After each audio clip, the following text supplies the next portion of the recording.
One more. Eight. Eight.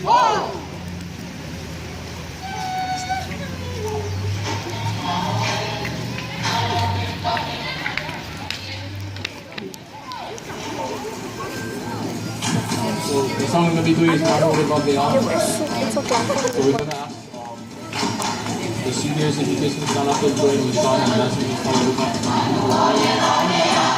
little bit.